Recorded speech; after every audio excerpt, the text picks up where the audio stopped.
వర్షం పడితే చాలు రోడ్లు చెరువులుగా మారడం, ట్రాఫిక్ స్తంభించడం, లోతట్టు ప్రాంతాలు జలమయం కావడం గ్రేటర్ హైదరాబాద్లో కామన్ అయిపోయింది. ఈ సమస్యలకు శాశ్వత పరిష్కారంగా హైదరాబాద్లోని జేఎన్టీయూహెచ్ నిపుణులు 2018లో సమగ్ర వరద నియంత్రణ ప్రణాళిక రూపొందించారు. అయితే నిధుల కొరతతో ఆ ప్రాజెక్ట్ ఇప్పటికీ అమలుకు నోచుకోలేదు. ఆ నివేదికలో ఏముంది చూద్దాం.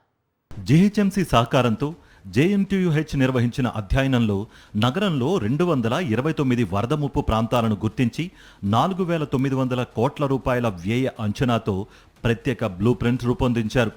వర్షపు నీటి ప్రవాహాన్ని ట్రాఫిక్ వ్యవస్థ నుంచి పూర్తిగా వేరు చేస్తూ స్మార్ట్ వాటర్ డ్రైన్లు, ఫ్లడ్ బైపాస్ ఛానళ్లు, నీటి నిల్వ ట్యాంకులు, సౌరశక్తి పంపింగ్ వ్యవస్థలను ఏర్పాటు చేయాలని ప్రతిపాదించారు.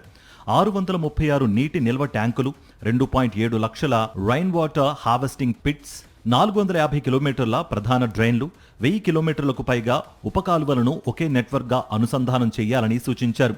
దీంతో వరద నీరు వేగంగా తరలిపోయి రోడ్లపై నిల్వ తగ్గుతుందని నివేదిక పేర్కొంది. కాలువల ఆక్రమణలు, చెత్త డంపింగ్, సహజ నీటి మార్గాలు కనుమరుగవడం, వేగవంతమైన పట్టణీకరణ వరదలకు ప్రధాన కారణాలని జేఎన్టీయూహెచ్ అధ్యయనం వెల్లడించింది. వరదల కారణంగా ట్రాఫిక్ మందగించి నగర ఆర్థిక వ్యవస్థపై కూడా భారీ ప్రభావం పడుతోందని, ఏటా వేల కోట్ల రూపాయల నష్టం వస్తోందని అధ్యయనం హెచ్చరించింది. ప్రతి వర్షాకాలంలో హైదరాబాద్ను ఇబ్బంది పెడుతున్న వరద సమస్యకు ఈ సమగ్ర ప్రణాళిక శాశ్వత పరిష్కారంగా కనిపిస్తోంది.